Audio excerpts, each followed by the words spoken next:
The era of the giant jumbo jet is officially dead. In 2026, your next 10-hour flight across the Atlantic or deep into Asia isn't happening on a double-decker. It's probably going to be on a plane with only one aisle. It sounds like a disaster, but it's actually the biggest disruption in aviation history. Whether you're a budget-conscious backpacker or a frequent flyer who demands the latest tech, these tiny planes are changing everything. We're talking 4K screens, Starlink Wi-Fi, and direct routes you never thought possible. But can you actually survive 10 hours in a narrow body? Today, I'm revealing why the jumbo era is over and showing you the one essential tool you need to stay sane.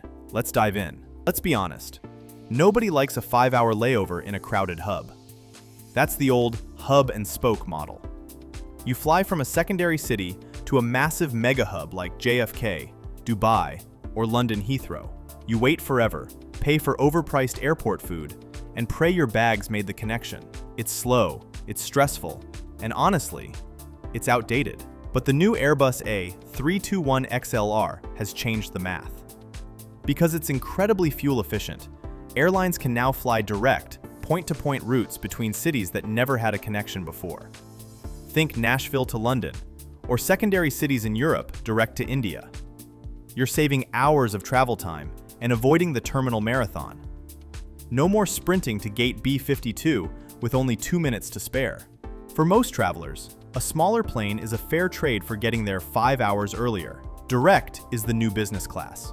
You get in, you fly, you're there. It's that simple. Now, let's address the elephant in the room. Feeling like a sardine in a tin can for 10 hours. Manufacturers call it the airspace cabin, with higher ceilings and LED lighting to reduce jet lag. But the reality of a single aisle is tight. You can't just walk around to stretch your legs without blocking the entire cabin flow. In these seats, your neck is your biggest enemy. You don't have the space to lean against the window like you do on a massive wide-body jet.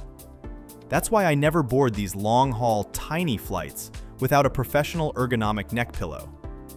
This isn't a luxury.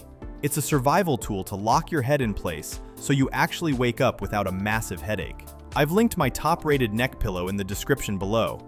It's available online, and it's the first thing you should pack if you're flying tiny. Trust me, at hour 7, when you're trying to find a comfortable position in a narrow seat, you will thank me. It's the difference between a nightmare and a decent rest. Airlines know they are putting you in a smaller space, so they are overcompensating with insane tech. We're talking 4K high-definition screens that look better than your smartphone. And the best part? Native Bluetooth connectivity.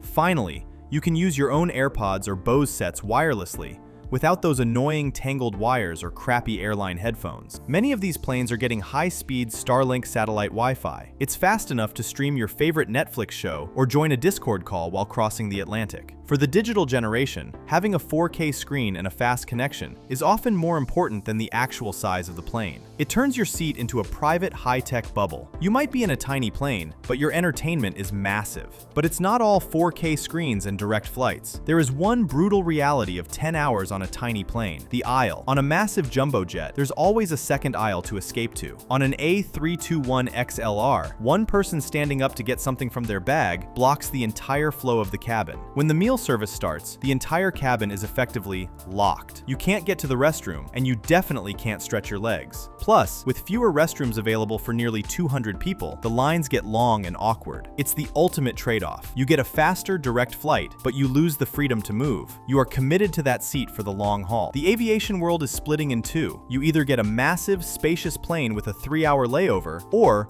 a tiny, high-tech jet that gets you there direct. The question is, which one would you choose? Is the saved time worth the tight space? Or do you still demand the giant jumbo? Drop a jumbo or tiny in the comments. I read every single one. And don't forget to check the link in the description to grab that neck pillow online before your next trip. It literally saves your neck. Thanks for watching Jet Journeys, and I'll see you in the next one. Safe travels.